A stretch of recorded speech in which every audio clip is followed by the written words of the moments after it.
Hello everybody, this is Julia Laird with Senior Susie Stamps, and today I thought it would be fun to do a little studio tour and let you know how far I've gotten in the studio so far. We have a storage unit that has a little bit of studio stuff left in it, but I think the majority of everything is here now, so that's helpful, at least in knowing that I've got most everything here. And so I'm going to turn the camera around. Well, let me give you a little background first. Last year in 2024, John and I moved not once, but twice. We sold our farm in Tennessee and moved to the North Georgia mountains, which had been a decade-long plan of ours. And I haven't regretted the move at all. It's a beautiful place. We found a nice home on the resale market. We thought we were going to have to build a house, but as it turns out, we found the perfect house on the resale market, and we were able to take advantage of that. And so now, come on and let me show you my studio, and you can see where I've got stuff put. And I'm not going to go into all that minutia detail of what's in every drawer, because that bores me when people do it, and I'm just not going to do it for you. So if you want to see what's in a drawer, just have to let me know and I'll let you know. So there we go. Well, so come on and we'll go on a little studio tour today. So I thought I would just start right out the gate with my desk, and this was my mother's desk. And I've used it for years now, since she's passed, but this is where I do all my editing and that sort of thing. This little weaving here is one of hers from a workshop that she attended. And this is a picture of my mom up here. So I thought you might enjoy seeing that, because there are some things that I use and I frequently refer to as being hers. Now behind this door is our furnace room. But I want to show you this nice storage of the things that I've got in here are like extra shelves and extra storage containers and my paper that I didn't want to store in the other room and all that stuff. But you know, it's that stuff that it just takes up room. And we had these black shelves in the basement of the farm, so we utilized them in here. Let's move on. So you get to the stamp storage through my bathroom. This was an upstairs master suite, and so I have water up here, which is very, very helpful. And this is my stamp storage. I found some shelving on Amazon that my shelf cases would fit on very nicely. I have my stamps all arranged in a subject category, and then they're in alphabetical order. As my collection grows or diminishes, I can either take drawers away or shift the drawers around, and this system works very, very well for me. And there are some stamps that I'm going to dispose of this year. My goal is to decrease my stamps and paper collection by about 10%, and all of the Christmas are on that far shelf down there. So papers and stamps for Christmas are there. Now up above, there were rods and shelves, and we took one of the rods and shelves down and used this space for these industrial shelves. But then up above, you can see I've got nice storage for these cubbies that I bought, gosh, maybe 10 years ago now. And then these little trays that I got from the Dollar Tree set up on top, and they hold just various and sundry stuff. I've got them all labeled because, you know, when you move, you can't find anything. Here in this hanging section, I've got some pant hangers, and I hang tissue paper and vintage music sheets and acetate, things that I don't want to stuff in a paper container someplace and have them get lost. So let's look down at this other end. I have a shelf back behind this door as well. It was really a blessing to have this closet and have it be the size that it is, because all of my stamps, with the exception of the sentiment stamps, fit in this closet. And so I know if I'm looking for something to work with, here it is. I just have to come in here and pull the drawer and find it. So now let's go into the studio. So here it is. I've got a couple of these industrial tables that I got from Home Depot. They are Husky tables, and we'll look at those a little closer in a minute. But this is my crafting desk. I've always liked to work off of an L-shaped desk. And over here in this corner, let me get scooched around a little bit. Over on this side, I have those little hutches that I got on the Facebook Marketplace. You've seen them before. I decided not to paint them. I may in the future paint them, but it's doubtful because it's going to be a lot of work. And they're not in the greatest shape, and that's perfectly fine with me. We did replace the drawer glides in some of them. And you can see I've got all of my drawers labeled so that I can find things. When we moved in, it was, oh gosh, it was so frustrating trying to remember where I had put something in a new studio. All of those little tags came from either Amazon or the Dollar Tree. There's two different ones in the studio now, and they're wooden, and I just use my labeler to make labels because I find that easy to read. I don't have a machine that will cut labels for me. So now down underneath this unit, I have these two drawers. I think, if I'm not mistaken, these are Adeptus, and I got them from Amazon. You can also get those from Home Depot. You just have to search a little bit. There's some wood on top of it that's screwed down into the tops, and that's what I keep all of my cutter equipment there. I have a slot in between for another guillotine cutter that I've got, and a space for a nice big trash can, which is very, very helpful. Now, these units have two really nice drawers in them. They're not deep, but they are long. They're not high. They're only about an inch tall, but they're long and they're deep and they hold a lot of stuff. And I'll just open them up. I'm not going to go through everything, but you can see I've got some little shallow trays here that I kind of keep stuff organized in, and it makes life a whole lot easier for me. Now, one of the things that I did add when we moved was this little Lazy Susan here. And it's very helpful. It holds all of my immediate use things. I have my school scissors that are the decorative scissors. And my mother's paper cutter is right over here. And I just walk around and cut. Let me back up just a little bit here and show you the back side of my craft desk. I have another little Lazy Susan over here. And that's where I have things like alcohol and water and glue and my little scissors. And I have them all on those little sticky mats so that they don't fall off. You can swing it around and you don't have to worry about anything going anywhere.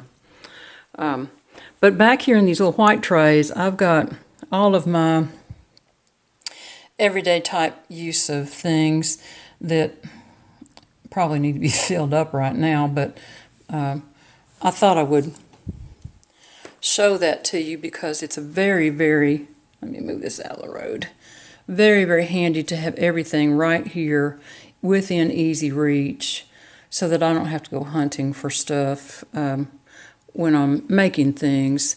And then I have this additional shelf back here that just has some binders with various things in it. Now on this other table, this is a bunch of project stuff that I'm working on. I have my mother's little sewing cabinet there. I have my Misty and things in there.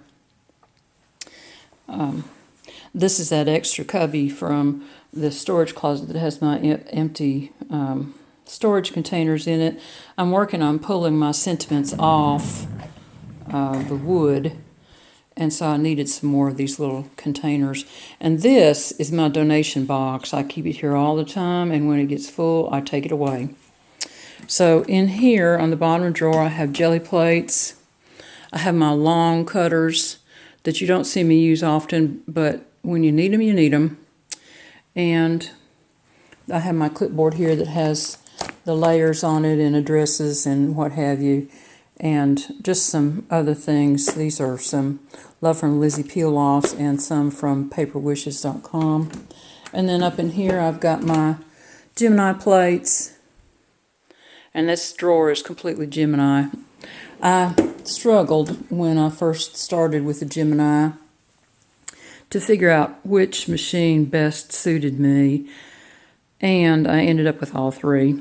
It's a problem when you have that full set syndrome holding yourself back from making decisions like this, and I hope that if you all have that same issue that I do, that you do a better job with it than I do. So, but I use this one all the time, and I use this one frequently. The Junior I don't use as much as I used to. What I found with it was it wasn't quite large enough, and of course this one is just for little small things that you need to get done. I suppose, mention the lighting in here. I've got these big box lights, but I've also got another system that's a ring light attached to a place where I hang my phone over top of my desk, and this is where I normally record for y'all. I have a second station over here that is identical, and I have these 5. They're PH, I don't know, either PHYVE or PHIVE, I can't remember which, but these I've had for years, and I have 2 of them over each work surface, and then this one will swing around over my cutting station, and it works very, very well in here. Now I've got a couple of, I got this chair because it was taller and I thought I could sit and use it with this, and I am a little short, I guess, because I just struggle to climb up on the darn thing. And so it doesn't get used very often, but it's very comfortable when I do decide to get in it. I have these 2 Gramercy carts here that are loaded down with stuff that I can just turn around and grab. I'm hoping to get them emptied out just a little bit. I've got 6 boxes. You can see some of them down in there. I've got 6 boxes of sentiments that I'm going to try to get pulled soon. I'm working on a video talking about how to do fussy cutting on your sentiments that you've got rubber sentiments. So this is going to be a plant starting station temporarily on top of my watercolor cart. For those of you that started my watercolor series with me, I am so sorry. I just can't seem to get back to it, and I will eventually, so you just have to take my apology in the way it's meant, and I'm very sorry. This was the old ribbon rack, and I've got all kinds of stuff stuck over there that's not kind of immediate use. Clips and different tapes and that sort of thing. Gesso, just stuff that I know I'll need eventually, but I don't need right this minute. Ink refills. And that cart works very well for those little trays that way. These are some paper racks, and you'll notice they're not full. I pulled the ones out that had scraps in them, and that's what I'm using first. And then I have my smaller 6x6 and smaller. There's some 8x6 in there too, I guess. But anyway, those are the smaller paper pads that I'm trying to get used. And these are my filing cabinets. Now in here I have odd envelopes and some colored paper stock that has scraps, and then I have my full packs of colored cardstock here, and then in these drawers are some Biggs dies. I have a small card rack here, and I have some empty ink holders back here, and some that I need to move out to the ink rack. Let's go look at that next. I have all of my inks stored up on top of these bookcases that my daddy built for my mom years and years ago. And those old vintage wooden stamp holders hold my blending brushes, which I've not been able to find. I have no idea where they are. They have to be in some box in storage still. They'll eventually surface. But I've got the origami carts moved out over here, and these are things that I am, they're not immediate use items. There's all kinds of embellishments and gems and stuff in this one. And then in this one, these are things that I'm working on pulling for donation. And these are some notebooks that I've started for when I pull my sentiments off the wooden stamps. Now, I also have another larger card rack in here, and it's kind of emptied out. I decided this year that I would try to donate to Cards for Kindness, and so I make a little monetary donation every month to them, and then I'm going to send some of my handmade cards to them. I had to order another stamp for the back that didn't have my last name on it, so that's what we're waiting on that. And then over in this corner, I have a nice little relaxing spot. Lucy comes up, and that's where she usually hangs out, right there. And this is where I spend a lot of time if I'm watching some YouTube or some kind of romance something on TV that I know John won't be interested in. And so this is where I spend my little comfort time by myself. Now back here around the back side is the top to the hutch where the guillotine paper cutter is. And I don't know what all I do have in there. Obviously, it's not something I use very much. I got nail polish and some diamond dot gems in there. But that's the back side of my little white trays. And then this is the back side of my bookshelf that has just various and sundry things in white notebooks. I have my Nouveau drops here, and then I have my cutting station here, and I've got cardstock in the top two drawers, and then down below I have all my cutting dies and the laminator machine, and that's what stays in there. So that's the studio tour, and I hope that you maybe have seen something that you could use in your studio, or if you have an idea of something that I could do different in mine, please leave it in the comments below, and I will see you all next week. Talk to you soon. Have a great week, y'all. Bye.